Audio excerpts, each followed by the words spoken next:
Olá, meus anjinhos, tudo bom com vocês?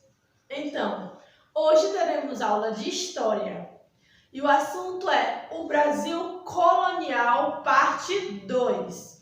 É a continuação do assunto o Brasil Colonial, tá bom? Que é um assunto um pouco extenso. Você pode me acompanhar aí pelo seu livro na página 364.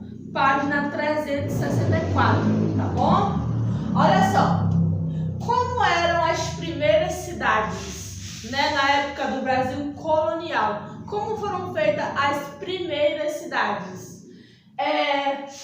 Nós sabemos que os portugueses que se instalaram no Brasil, eles construíram as primeiras cidades com materiais locais, né? Com materiais locais, feitos a maioria com taipa, tá bom? No centro dessas cidades haviam igrejas, monastérios, prédios governamentais, tudo isso havia no centro das cidades. E quem morava nessas cidades? Eram os europeus, os indígenas e os africanos, tá bom? Quem morava nessas cidades eram os europeus, indígenas e africanos. Os europeus, que eram portugueses e alguns holandeses, também franceses, indígenas e africanos, que eram os escravos. Do que essa sociedade vivia? Ela vivia da agricultura. Para você, meu aluno, que não lembra o que é agricultura é o trabalho, o plantio de algum alimento. Aí você colhe, aí você vende ou você consome, tá bom? Você planta um alimento, você colhe o alimento e esse alimento depois é vendido ou é consumido pela própria família. Enfim, isso se chama agricultura.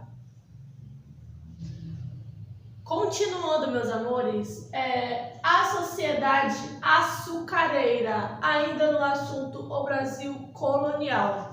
Você pode me acompanhar pelas páginas 368 e 369, tá bom? A sociedade açucareira.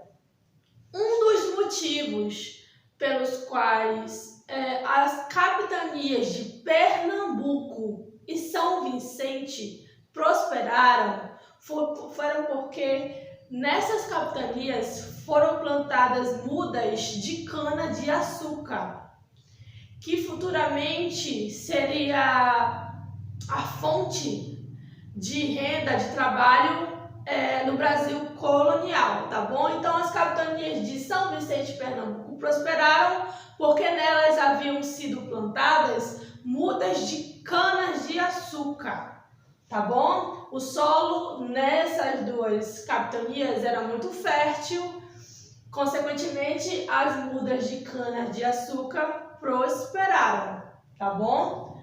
A cana era transformada em açúcar nos engenhos, tá bom? Tinha um lugar em que a cana era transformada em açúcar, que eram os engenhos. E o que eram os engenhos? Engenhos era o lugar em que a cana era moída e transformada em açúcar. Ou seja, lá nos engenhos tinha uma... Você pode acompanhar aí no seu livro, na página 369 e 368, que diz que nos engenhos havia um equipamento, né, em que essa cana era colocada e transformada em cana-de-açúcar, em açúcar. A cana era colocada nesse equipamento e era transformada em açúcar. Ela era moída e transformada em açúcar. No seu livro não tem mostrando muito bem como eram os engenhos, né, por dentro, mas nessa imagem aqui você pode perceber como eram os engenhos, como era o equipamento em que moía a cana O equipamento em que a cana era moída e transformada em açúcar. Nessa imagem aqui, ó, tá bom? Então era dessa forma que era feita, que o açúcar era transformado. Então olha só, quem cuidava dos engenhos eram os senhores de engenho. Eles viviam nas fazendas, né, que ficavam ao redor dos engenhos e viviam com as suas famílias, com os trabalhadores dessa fazenda e tudo. E eram eles que eram responsáveis pelo engenho. Então acompanhe aí comigo no seu livro na página 369. Vamos acompanhar. O que era o canavial? Canavial era a grande plantação de cana. A cana era cortada e transformada e transportada do canavial à casa de engenho. Então, meus alunos, para você que não sabe o que é um canavial, canavial é uma plantação de cana de açúcar. Como você pode ver aqui nessa imagem, exemplificando. Canavial, desculpe, é uma plantação de cana de açúcar. Então, os escravos iam lá, coletavam essa cana e essa cana ela era transportada para as casas de engenho, tá bom? Casa de engenho. Casa de engenho era o lugar em que a cana era moída para a extração do caldo, que depois era cozido e transformado em açúcar. Então, como é que o açúcar era feito? O açúcar era feito. Essa cana de açúcar que vinha do canavial, que ia para o engenho, para a casa de engenho, ela era transportada para cá e era extraído o suco dessa cana de açúcar.